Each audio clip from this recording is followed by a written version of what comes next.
ഹിന്ദു സംസ്കാരം നമ്മൾ കുഞ്ഞുങ്ങളിലേക്ക് പകർന്നു കൊടുത്തില്ല. അതാണ് നമുക്ക് പറ്റിയ അബദ്ധം. രാമായണമാണെങ്കിലും മഹാഭാരതമാണെങ്കിലും അതെല്ലാം കഥാരൂപേണ പഠിച്ചത് കാരണം ഏതോ നോവൽ വായിക്കുന്ന പോലെ നമ്മൾ വായിച്ചു പഠിച്ചു പോയി. നമ്മുടെ കർത്തവ്യങ്ങളിൽ നിന്ന് ഒളിച്ചോടുകയാണ് നമ്മുടെ ഹിന്ദു സമൂഹം. ഈ ഭാരതത്തിൽ ജനിച്ചവരാണ്, അത് ക്രിസ്ത്യാനിയാണേലും മുസ്ലിം ആണേലും ഹിന്ദു ആണേലും. നമുക്ക് വേറെ ആയിട്ട് തോന്നിയിട്ടില്ലേ? പൂജകൾ നടക്കുമ്പോൾ ഇവിടെ ക്രിസ്ത്യാനികൾക്ക് വരാം, മുസ്ലിങ്ങൾക്ക് വരാം.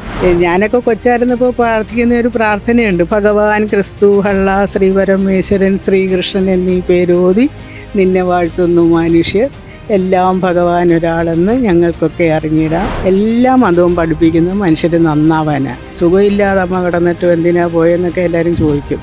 പക്ഷെ ഇവിടെ വന്ന് ഈ മണ്ണിലൊന്ന് ചവിട്ടിക്കഴിയുമ്പോൾ നമ്മുടെ മനസ്സിലുണ്ടാകുന്ന ആ സന്തോഷം, നമ്മുടെ ആത്മനിർവൃതി, അത് അവരവരനുഭവിച്ചെങ്കിലും അറിയാനൊക്കത്തുള്ളൂ. ശ്രീനാരായണ ഗുരു തന്നെ പറയും, അനുഭവിയാതെ അറിയുകയില്ല. മഹാമാഘ മഹോത്സവത്തിന്റെ ഭാഗമാവാൻ വേണ്ടിയിട്ട് നിരവധി ഭക്തജനങ്ങളാണ് ഓരോ ദിവസവും തിരുനാവായയിലേക്ക് എത്തിച്ചേരുന്നത്. ഒരുപാട് വിശിഷ്ട വ്യക്തിത്വങ്ങൾ ഈ വേദിയിലേക്ക് കടന്നു വരുന്നത് നമുക്ക് കാണാൻ സാധിക്കും. ഇപ്പോൾ നമുക്കൊപ്പം ഉള്ളത് പ്രീതി നടേശനാണ്. അമ്മയോട് എന്തായാലും നമുക്ക് തിരുനാവായയിലെ കുംഭമഹോത്സവത്തിൽ എത്തിയതിന്റെ വിശേഷങ്ങൾ ചോദിച്ചറിയാം. അമ്മയെ ഇവിടെ കുംഭമേളയ്ക്ക് അല്ലെങ്കിൽ മഹാമാഘ മഹോത്സവത്തിന് എത്തിയപ്പോൾ ഉണ്ടാകുന്ന ഒരു അനുഭവം അതെങ്ങനെയാണ്? അതെന്താണെന്ന് എനിക്ക് പറഞ്ഞറിയിക്കാൻ സാധിക്കുന്നില്ല. മനസ്സിൽ ആഹ്ലാദം വന്ന് നിറയുകയാണ്. ഹിന്ദുവായി ജനിച്ചതിൽ ഞാൻ അഭിമാനം കൊള്ളുകയാണ്. ഭാരതത്തിൻ്റെ പേരുള്ള ഏക നദിയാണ് ഈ ഭാരതപ്പുഴ. ഈ ഭാരതപ്പുഴയുടെ തീരത്തിരുന്നു കൊണ്ട് രണ്ട് വാക്ക് സംസാരിക്കാൻ ഭഗവാൻ എനിക്ക് അവസരം തന്നിരിക്കുകയാണ്. നാവാമുകുന്ന ക്ഷേത്രത്തിൽ തൊഴാനും ഇവിടെ നടക്കുന്ന പൂജകളിൽ സംബന്ധിക്കാനും. ഇന്ന് പ്രത്യേകിച്ചും മുരുക പ്രാധാന്യമുള്ള ഒരു പൂജയായിരുന്നു. അത് ശ്രീനാരായണ ഗുരുവിൻ്റെ ഗുരുക്കന്മാർ അല്ലേ, ആ നേതൃത്വത്തിൽ നടത്തിയ ഒരു പൂജയാണ്. അവിചാരിതമായിട്ട് ഞാനിവിടെ ഇന്ന് വന്നു ചേർന്നതാണ്. അത് നമ്മുടെ ആനന്ദ സ്വാമിജി എന്നെ നിർബന്ധിച്ച് വിളിച്ചതാണ്. വരണം അമ്മ, ഇത് കണ്ടിട്ട് വേണം പോകാനെന്ന്. എനിക്ക് പനിയാണ്, ശബ്ദം തന്നെ ശരിയല്ല. എങ്കിലും എൻ്റെ മനസ്സിൻ്റെ ആഗ്രഹം ഭഗവാനെ ഇവിടെ വന്ന് കാണുക. ഇത്രയും വലിയ ഒരു സംഭവം ഇവിടെ നടക്കുമ്പോൾ അതിനകത്ത് ഭാഗഭാക്കായില്ല എങ്കിൽ എൻ്റെ ജീവിതം തന്നെ എന്താണ്, ഞാൻ ജനിച്ചത് തന്നെ എന്താണ് അതിന് പറയേണ്ടത്? ഭഗവാൻ എനിക്ക് ഈ ശരീരം തന്നത് ഇതിനൊക്കെ പങ്കെടുക്കാനാണെന്നാണ് എൻ്റെ ഒരു വിശ്വാസം. അത് മനസ്സ് നിറഞ്ഞിരിക്കുന്നതുകൊണ്ട് വാക്കുകൾ എനിക്ക് വരുന്നില്ല. സത്യം അതാണ്. നമ്മളിപ്പോൾ നമ്മുടെ പൈതൃകങ്ങളിലേക്കൊക്കെ തിരിച്ചു പോവുകയാണ്. നമ്മുടെ സംസ്കാരത്തേക്ക് കുറച്ചുകൂടി നന്നായി ചേർത്ത് പിടിക്കുന്ന ഒരു കാലഘട്ടത്തിലാണ്. നല്ലൊരു മാറ്റമല്ലേ കേരളത്തിന് സംഭവിക്കുന്നത്? അത് എന്താണെന്ന് വെച്ചാൽ, അടുത്ത തലമുറ നമ്മുടെ ഋഷീശ്വരന്മാർ സഹിച്ച ത്യാഗങ്ങൾ, ഭാരതം ലോകത്തിന് കൊടുത്തിരിക്കുന്നത് ധർമ്മമാണ്. ആ ധർമ്മത്തിനെ സംരക്ഷിക്കാനായിട്ടാണ് ഈ സന്യാസിമാരെല്ലാം, ശ്രേഷ്ഠന്മാരെല്ലാം പരിശ്രമിച്ചുകൊണ്ടിരിക്കുന്നത്. ഇപ്പം തന്നെ ഈ ചൂട് സഹിക്കാൻ നമ്മൾക്ക് ഗൃഹസ്ഥാശ്രമികൾക്ക് സാധിക്കുന്നില്ല. ഈ വരും ചൂടിലും സ്വാമിക്ക് ചൂടില്ല, തണുപ്പില്ല, ഒന്നുമില്ല. അതിലവർ നമ്മൾക്ക് വേണ്ടി അതൊക്കെ സഹിക്കുകയാണ്. അത് സഹിച്ച് അവരുടെ ആ പുണ്യം കാരണമാണ് ഇത്രയധികം പാപം നമ്മൾ ചെയ്തിട്ട് പോലും നമ്മളെ ഭഗവാൻ ഇവിടെ നിലനിർത്തിയിരിക്കുന്നതെന്നാണ് എൻ്റെ ഒരു വിശ്വാസം. അല്ലെങ്കിൽ ഈ കലികാലത്ത് നമ്മൾ മനുഷ്യർ കാണിക്കുന്ന ഓരോ പ്രവൃത്തികളും ഭഗവാൻ എങ്ങനെ ക്ഷമിക്കുന്നു എന്ന് എനിക്കറിയത്തില്ല. ഇനി നല്ല കാലം വരാൻ പോവുകയാണെന്നാണ് എൻ്റെ ഒരു വിശ്വാസം. അതിൻ്റെ ഒരു കാഴ്ചപ്പാടാണിപ്പോൾ ഇവിടെ കണ്ടുകൊണ്ടിരിക്കുന്നത്. നമ്മുടെ അടുത്ത ഈ കുഞ്ഞുങ്ങളെ ഒന്നും കുറ്റം പറഞ്ഞിട്ട് കാര്യമില്ല. നമ്മുടെ ഹിന്ദു സംസ്കാരം നമ്മൾ കുഞ്ഞുങ്ങളിലേക്ക് പകർന്നു കൊടുത്തില്ല. അതാണ് നമുക്ക് പറ്റിയ അബദ്ധം. രാമായണമാണെങ്കിലും മഹാഭാരതമാണെങ്കിലും അതെല്ലാം കഥാരൂപേണ പഠിച്ചത് കാരണം ഏതോ നോവൽ വായിക്കുന്ന പോലെ നമ്മൾ വായിച്ച് പഠിച്ചു പോയി. ഇതെല്ലാം സത്യമാണ്. ഭഗവാന്റെ ഓരോ അവതാരങ്ങളാണ്. കൃഷ്ണനും രാമനും ഒക്കെ ഇവിടെ ജീവിച്ചിരുന്നതാണ്. ഇപ്പോൾ അയോധ്യയിൽ രാമക്ഷേത്രം പണിത് കഴിഞ്ഞു. അപ്പോൾ അവിടെ പണ്ട് ഞങ്ങൾ കാണാൻ പോയപ്പോഴത്തേക്കും രാമൻ എൻ്റെ രാജ്യവും അവിടെ പുത്രകാമേഷ്ടി നടത്തിയിരുന്ന ആ ഹോമകുണ്ഡങ്ങളൊക്കെ ഇപ്പോഴും ഉണ്ട് അവിടെ. അപ്പോൾ ഇതൊന്നും നമ്മുടെ പൈതൃകം എന്തായിരുന്നു നമ്മളൊന്നും അറിയുന്നില്ല. അതിൻ്റെ കുഴപ്പമാണ് നമുക്കുള്ളത്.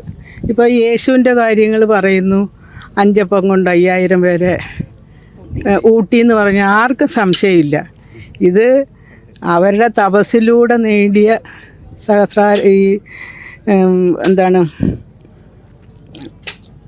കുണ്ടലിനി ശക്തി ഉണർത്തി സഹസ്രാരപത്മത്തിലേക്ക് വരുമ്പോൾ അവർക്ക് ചെയ്യാവുന്ന കാര്യങ്ങൾ അങ്ങനെയാണ്. നമുക്ക് അറിയാൻ പാടില്ലാത്ത കാര്യങ്ങളൊക്കെ ചെയ്യാൻ പറ്റും.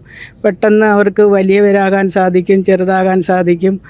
അവർക്ക് ചെയ്യാൻ പറ്റാത്തതായിട്ടൊന്നുമില്ല. പക്ഷേ അത് യേശു ചെയ്തെന്ന് പറഞ്ഞാൽ എല്ലാവരും വിശ്വസിക്കും. നമ്മുടെ കൃഷ്ണനോ ശ്രീനാരായണ ഗുരുവോ അതൊക്കെ ചെയ്തെന്ന് പറഞ്ഞാൽ ആർക്കും വിശ്വസിക്കാൻ പറ്റുന്നില്ല. ഇതൊക്കെ നമ്മൾ കഥകൾ പറയുന്നു, പിന്നെ അല്ലെങ്കിൽ പിന്നെ ഇതൊക്കെ പ്രചരിപ്പിക്കുകയാണെന്ന് പറയും. ശ്രീനാരായണ ഗുരു തന്നെ ജീവിച്ചിരുന്ന കാലഘട്ടത്തിൽ എത്രയോ പേർക്ക് അത്ഭുത പ്രവർത്തികൾ ചെയ്തിട്ടുണ്ട്. പക്ഷേ ഗുരുവിന് അതൊന്നും താല്പര്യമില്ല അതങ്ങനെ പ്രചരിപ്പിക്കണമെന്നുള്ളത്, നമുക്ക് തന്നെ അറിയാം. പക്ഷേ ഇതെല്ലാം നമ്മുടെ കുഞ്ഞുങ്ങളുടെ മനസ്സിലേക്ക് കൊടുത്തെങ്കിൽ മാത്രമേ, എല്ലാവരുടെയും ഉള്ളിൽ നിറഞ്ഞിരിക്കുന്ന ഭഗവാനാണ്. ആ ഭഗവാനെ കാണാൻ വേണ്ടിയാണ് നമ്മൾ ക്ഷേത്രങ്ങളിലേക്ക് പോകുന്നത്. അപ്പോൾ ഇത് സന്യാസി ശ്രേഷ്ഠന്മാർക്കറിയാം എവിടെ ഇരുന്നാലും ഭഗവാനെ വിളിച്ചാൽ കിട്ടുമെന്ന്. നമ്മൾ ഈ പാവപ്പെട്ട ആധ്യാത്മികമായിട്ട് ഒരറിവില്ലാത്ത നമുക്ക് ക്ഷേത്രത്തിൻ്റെ മുമ്പിൽ പോയി നിന്ന് ആ ബിംബത്തിൽ നിന്ന് പ്രാർത്ഥിക്കുമ്പോൾ മാത്രമേ അവിടുന്ന് ഒരു പോസിറ്റീവ് എനർജി നമുക്ക് കിട്ടുന്നത്. അതിനു വേണ്ടിയാണ് നമ്മളിങ്ങനെ എല്ലായിടത്തും വരുന്നത്. എല്ലാവരും ഇപ്പോൾ പറയും എല്ലാവരുടെയും ഉള്ളിലിരിപ്പുണ്ട്, പിന്നെന്തിനാ ഈ നാവാമുകുന്ന ക്ഷേത്രത്തിൽ പോയി ഇത്രയും കഷ്ടപ്പെട്ട് സുഖമില്ലാതെ അമ്മ കിടന്നിട്ട് എന്തിനാ പോയെന്നൊക്കെ എല്ലാവരും ചോദിക്കും. പക്ഷെ ഇവിടെ വന്ന് ഈ മണ്ണിലൊന്ന് ചവിട്ടിക്കഴിയുമ്പോൾ നമ്മുടെ മനസ്സിലുണ്ടാകുന്ന ആ സന്തോഷം, നമ്മുടെ ആത്മനിർവൃതി, അത് അവരവരനുഭവിച്ചെങ്കിലേ അറിയാനൊക്കത്തുള്ളൂ. ശ്രീനാരായണ ഗുരു തന്നെ പറയും, അനുഭവിയാതെ അറിയുകയില്ല. നമുക്ക് പഞ്ചസാരയുടെ മധുരമുണ്ടും പഞ്ചസാര കണ്ടിട്ടുമില്ല കേട്ടിട്ടും ഇല്ലാത്ത ഒരാളോട് പഞ്ചസാരയുടെ മധുരമാണെന്ന് പറഞ്ഞാൽ അയാളെങ്ങനെ വിശ്വസിക്കും? അപ്പോൾ ഒരു തുള്ളി എടുത്ത് വായിൽ ഇട്ട് നോക്കണം എന്ന് പറഞ്ഞ പോലെ ഇവിടെ വന്ന് അത് അനുഭവിച്ചെങ്കിലേ അറിയത്തുള്ളൂ. അല്ലാതെ ഞാൻ പറഞ്ഞാൽ ഈ വെറുതെ കേട്ട് നിൽക്കുന്നവർക്കത് മനസ്സിലാകുകയില്ല. ഇത്രേ എനിക്ക് പറയാനുള്ളൂ. ഈ ഹിന്ദുക്കൾ ഒന്നിക്കുക എന്ന് പറയുന്നത് നമുക്കറിയാം, ഒരുപാട് തടസ്സങ്ങൾ നേരിടേണ്ടി വന്നിട്ടുണ്ട്. ഇപ്പോൾ ഈ കുംഭമേള നടത്താൻ വേണ്ടി തന്നെ ഒരുപാട് ബുദ്ധിമുട്ടുകൾ നേരിടേണ്ടി വന്നിട്ടുണ്ട്. അപ്പോൾ അതിനെ എതിർക്കുന്നവരും ഉണ്ട് നമ്മുടെ ചുറ്റും എന്നുള്ളതാണ് അമ്മേ. അത് അറിവില്ലാത്തതുകൊണ്ട് അവർ പറയുന്നതാണ്. ഇതിപ്പം പിന്നെ ഹിന്ദുക്കളുടെ എല്ലാം മനസ്സിലുണ്ട് എല്ലാവരും ഒന്നിക്കണമെന്ന്. ജാതിമത വ്യത്യാസമില്ലാതെ കക്ഷി രാഷ്ട്രീയ ഭേദമന്യേ എല്ലാവരും ഒന്നാണ് ഭഗവാന്റെ മുമ്പിൽ. എല്ലാ ജീവജാലങ്ങൾ, അത് പഞ്ചഭൂതങ്ങളിൽ, അതെല്ലാം നമ്മുടെ ഹിന്ദു സംസ്കാരം പഠിക്കുമ്പോഴേ നമുക്ക് മനസ്സിലാകത്തുള്ളൂ. നമുക്ക് ആരോടും ക്രിസ്ത്യനെന്നോ മുസ്ലിമെന്നോ ഹിന്ദു എന്നോ ഒരു വിശ്വാസം വേർതിരിവില്ലാതെ, ഹിന്ദു എന്ന് പറഞ്ഞാൽ ഈ ഹിന്ദു രാജ്യത്തിൽ ഈ ഭാരതത്തിൽ ജനിച്ചവരാണ്. അത് ക്രിസ്ത്യാനിയാണേലും മുസ്ലിം ആണേലും ഹിന്ദു ആണേലും എല്ലാം ഒന്ന് തന്നെയാണ്. നമുക്ക് വേറെയായിട്ട് തോന്നിയിട്ടില്ല. ഈ പൂജകൾ നടക്കുമ്പോൾ ഇവിടെ പിന്നെ ക്രിസ്ത്യാനികൾക്ക് വരാം, മുസ്ലിങ്ങൾക്ക് വരാം, എല്ലാം ഒന്ന് തന്നെയാണ്. നമ്മൾ വേളാങ്കണ്ണി പള്ളി പോകത്തില്ലേ, അതുപോലെ പിന്നെ ഇത് ഞങ്ങളെ ഒരു അമ്പലത്തിൽ കൊണ്ടുപോയായിരുന്നു, അല്ല പള്ളിയിൽ കൊണ്ടുപോയി. അവിടെ ഒരു പായസം വെക്കുന്നു, ചക്കര പായസം വെക്കുന്നു, മുസ്ലിം പള്ളിയാണ്. ഓ ആയിക്കോട്ടെ, ഒരു ഉമ്മ കൊണ്ടുപോയത്. ആ അതന്നേരം അത് നമുക്ക് വിശ്വാസമാണ്. നമുക്ക് എല്ലാം ഒന്ന് തന്നെ. ഞാനൊക്കെ കൊച്ചായിരുന്നപ്പോൾ പ്രാർത്ഥിക്കുന്ന ഒരു പ്രാർത്ഥനയുണ്ട്, പറഞ്ഞോട്ടെ. ഭഗവാൻ ക്രിസ്തു ഹള്ള ശ്രീ പരമേശ്വരൻ ശ്രീകൃഷ്ണൻ എന്നീ പേരോതി നിന്നെ വാഴ്ത്തുന്നു മനുഷ്യർ, എല്ലാം ഭഗവാൻ ഒരാളെന്ന് ഞങ്ങൾക്കൊക്കെ അറിഞ്ഞിടാം, അങ്ങേക്കുള്ള കൃപാവർഷം ഞങ്ങളിൽ ചൊരിയണമേ. പിന്നെ ഉണ്ട് പ്രാർത്ഥന പറയുക. അങ്ങനെയാണ് ഞങ്ങൾ ചെറുതിലേ മുതലേ പഠിച്ചിരിക്കുന്നത്, പ്രാർത്ഥിച്ചിരിക്കുന്നത്. നമുക്കൊരു വ്യത്യാസമില്ല. അപ്പം മനുഷ്യരെല്ലാം ഒന്നാവണം. പിന്നെ പ്രത്യേകിച്ചും മറ്റവർക്കൊക്കെ ആധ്യാത്മികതയുണ്ട്. അവരുടെ പള്ളി പറഞ്ഞാൽ അത് അച്ഛന്മാർ പറഞ്ഞാൽ അനുസരിക്കും. എല്ലാ മതവും പഠിപ്പിക്കുന്നത് മനുഷ്യർ നന്നാവാനാണ്. അപ്പം നമ്മൾ മാത്രം നന്നാവാതെ നമ്മുടെ കർത്തവ്യങ്ങളിൽ നിന്ന് ഒളിച്ചോടുകയാണ് നമ്മുടെ ഹിന്ദു സമൂഹം. നമുക്കെല്ലാവർക്കും കൊച്ചു കുഞ്ഞുങ്ങൾ തൊട്ട് വയസ്സായവർക്ക് വരെ ഓരോരോ കടമകളുണ്ട്. അത് നിർവഹിച്ചു പോകാനായിട്ടുള്ള ഒരു അതാണ് ധർമ്മം എന്ന് പറയുന്നത്, സനാതന ധർമ്മം. ആ ധർമ്മത്തിലൂന്നി നമ്മൾ ജീവിച്ചു കഴിഞ്ഞാൽ നമുക്കൊന്നും ഒരു കുഴപ്പവും വരികയില്ല.